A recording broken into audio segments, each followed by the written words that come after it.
Today, we will be introducing 3 views that Garmin Transducers provide. Transducers send a sound wave through the water to find fish, structures, and water depth. To begin, we will discuss key features offered by Traditional View.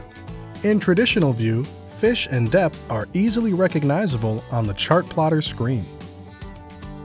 Here, you can see the historical representation of the boat's path.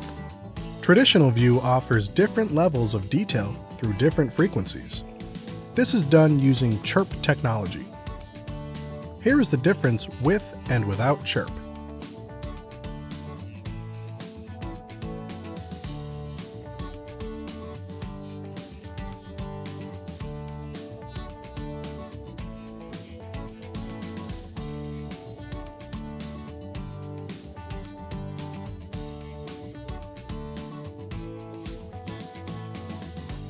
The next sonar view Garmin offers is Clear View.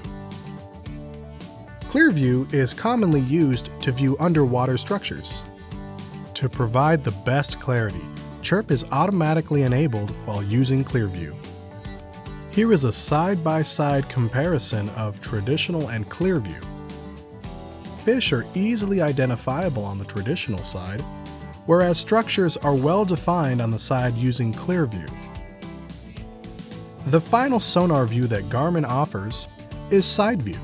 This allows you to see structures and targets on the sides of your boat. The middle of the screen is the hull of the boat. The sides of the screen display an historical view of what has happened under the water on both port and starboard sides.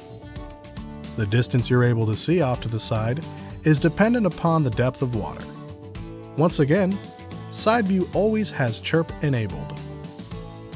Thanks for watching. For more help, go to support.garmin.com.